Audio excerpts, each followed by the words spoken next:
Vi er 10 ildsjæle i og omkring sundhedsvæsenet med noget på hjerte. Tak fordi du vil lytte med. Som du vil se, har vi i filmen smidt kitlen og skjorten. Det har vi gjort som symbol på vores budskab om, at sundhedsvæsenet skal blive endnu bedre til at møde patienterne i øjenhøjde og lytte til deres bekymringer, hvis vi skal nedbringe antallet af unødige fejl. Vi har et godt sundhedsvæsen, fordi vi ved, at vi altid kan blive bedre.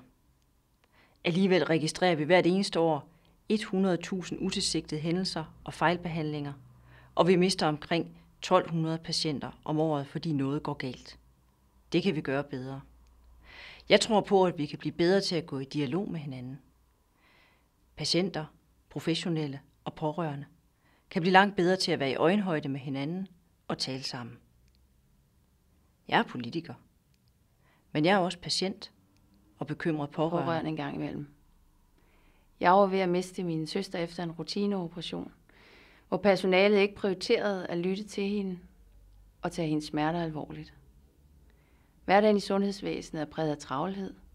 Der er ofte meget travlt. Og derfor må vi blive bedre til at lytte til dem, det hele handler om. Jeg er læge, men jeg er også patient. Og den bekymrede pårørende indimellem.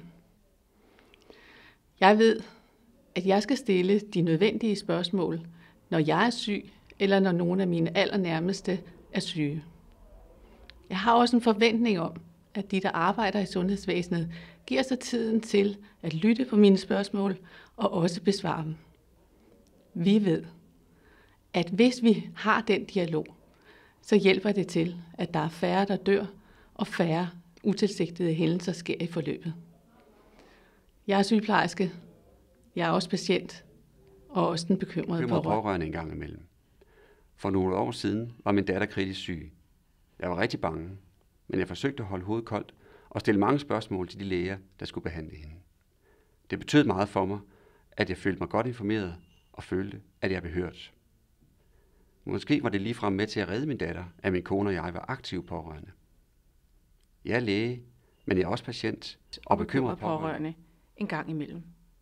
Når vi nu ved, at den gode dialog redder liv, hvorfor sikrer vi så ikke bare den gode dialog i hverdagen?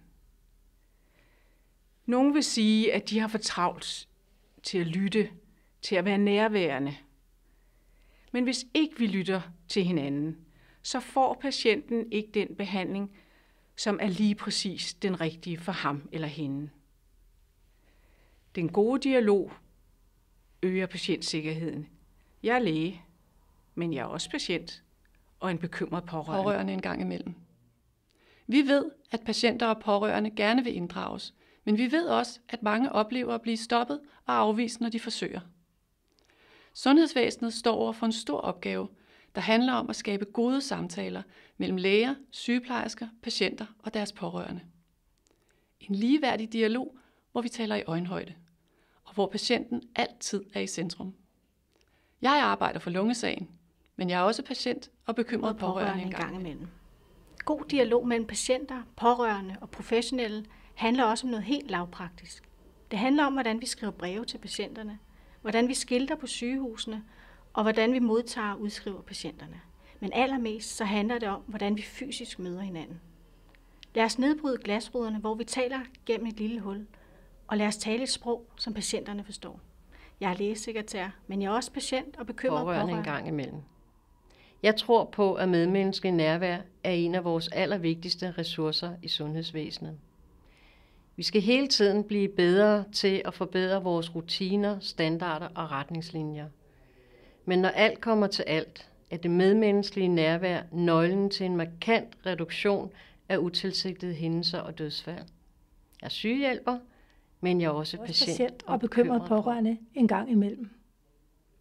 Når man bliver mødt med et hej og et smil, så er det alt andet lige lettere at få spurgt om det, der er vigtigt for en, og få hørt det, der bliver sagt, og få lov at være i tvivl, og endelig at træffe den beslutning, der er rigtig for en selv. Jeg er læge. Jeg arbejder med patientsikkerhed, men jeg er også patient og bekymret pårørende. Jeg synes, vores sundhedsvæsen er rigtig godt.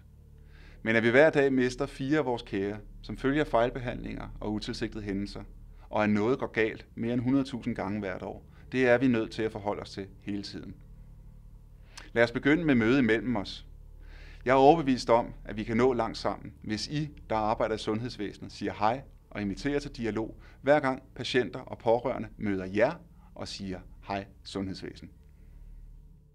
Vi ses ude i sundhedsvæsenet og på Facebook Hej Sundhedsvæsen.